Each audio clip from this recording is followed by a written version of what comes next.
What's up, guys? Welcome back to Deepak's Daily Reading. Today we're going to be talking about a book called The Obstacle is the Way by Ryan Holiday. I have now finished this book. It wasn't as impressive for me as I hoped it would be. It's my first real look into a writer who writes about Stoicism. I don't know if this book technically is about Stoicism. I need to read some version of content about Marcus Aurelius and Epictetus, I think. I forget how to pronounce his name. Anyway, nonetheless, there are some useful takeaways from The Obstacle is the Way, so let's get into it. So the first thing is that you should practice objectivity by removing yourself from the equation. So our, of course, feelings and emotions can get very much involved when we're thinking about decisions that are objectively best for a thing. So a good thing that I've had to learn now is to really emotionally separate myself from Pearl Lemon and to separate myself from Pearl Lemon Catering and say, well, Pearl Lemon is its own beast that's separate to me. What is best for Pearl Lemon is not always necessarily what's best for Deepak Shukla. And it's the same for any of the individual, for example, people within a entity, what's best for the overall entity, and then working backwards from there. So it's just a really powerful lens through which to view things, and it's of course it's easy to say, it's very difficult to do, but that's something that's interesting and useful. The next thing is to practice self-talk as if you were giving advice to yourself. So I think that's really good. When you come up to difficult decisions, the best way to figure out what is the best approach in that situation is to just talk out loud. I'll certainly have plenty of opportunity to do that here now in Italy because I've got so much green space and open environment. But yeah, practice self-talk as if you were giving advice to yourself. I think it's a really good way to figure out thoughts and opinions, and it's almost a way of having a confidant that is yourself in those moments where you feel that you need a level of advice but you don't know exactly who to turn to. So practicing self-talk as if you were giving advice to yourself, I think, is really good. And also there's the question about your perspective.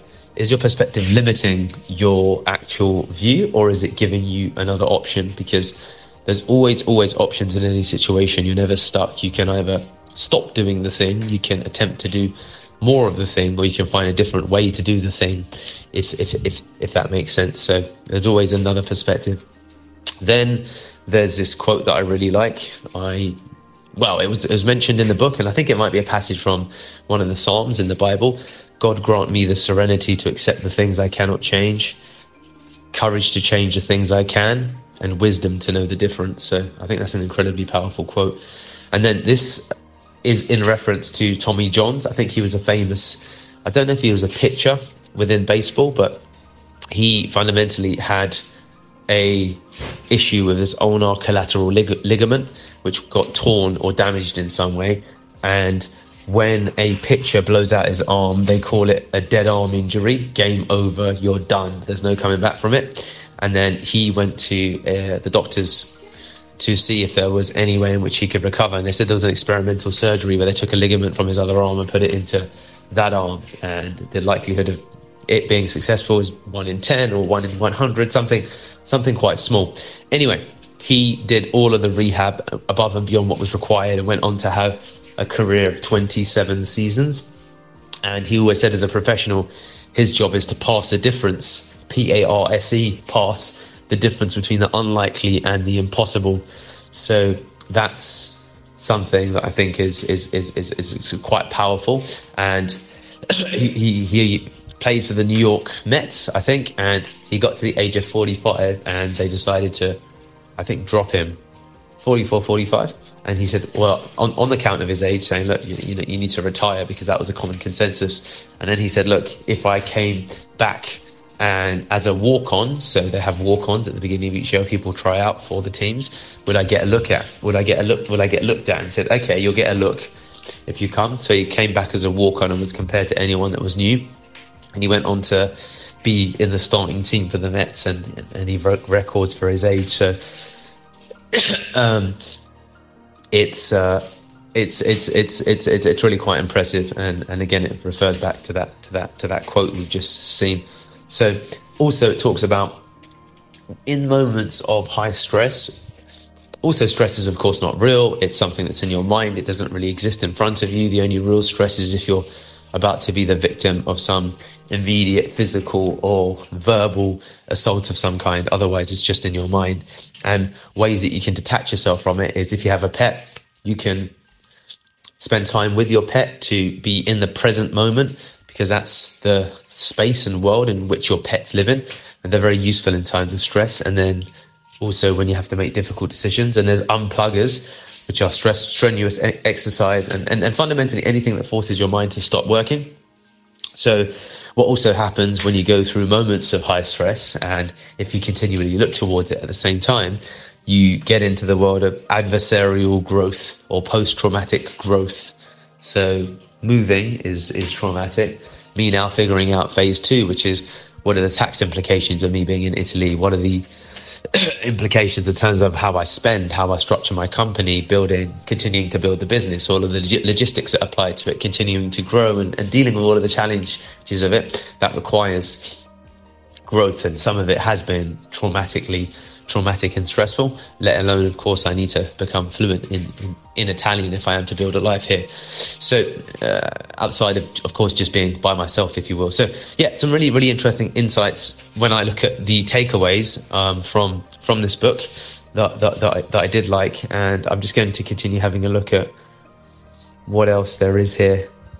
Bear with me.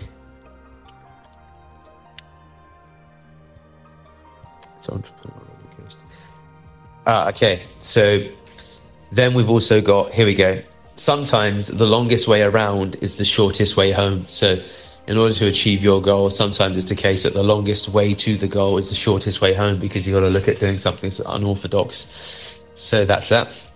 There's a quote from Mike Tyson at the time, which he lost everything, which says, if you're not humble, life will visit humbleness upon you. So ego, arrogance, thinking you're a big shot, these aren't the traits of people that really achieve great success in their lives, because also, if you're not humble, life will visit humbleness upon you. So every company, every person in their life goes through times of stress and fracture, certainly to a degree. And of course, I don't know what's coming next. I don't know what the stress is that in the future that will come, that I will face. But having to restructure a lot of the company right now as we grow, which involved ultimately, I think we're around maybe 60 people now. We used to be 110, so I had to get rid of fundamentally half the team. So that's something that's been very humbling. So we gather strength as we go. I quite like this also. As you travel through life, if you commit to continuously trying new things, then you will gather strength as a consequence of the continued challenges that come with doing things that are new. So you gather strength, and every year you'll become stronger if you continuously push yourself. An example being Margaret Thatcher became the Iron Lady at age 60. And there's no coincidence, it was at that age that she became the Iron Lady. So there you have it, guys. That is all of my takeaways from The Obstacle is the Way by Ryan Holiday. I'm sure there are others, and this is a revered book in the personal growth community based upon the people that refer to it and stuff. I guess it's just about things that made me want to write and take notes down. But yeah, there you have it. The Obstacle is the Way, Ryan Holiday. Hey guys, it's Deepak Shukla here. I am huge on listening to books on Audible. So if you're interested in getting all of the insights as I discover them through the course of all the books I read, please do comment, like, and of course subscribe so that you get notified every time we release a video. Thank you so much, and I hope to hear from you soon.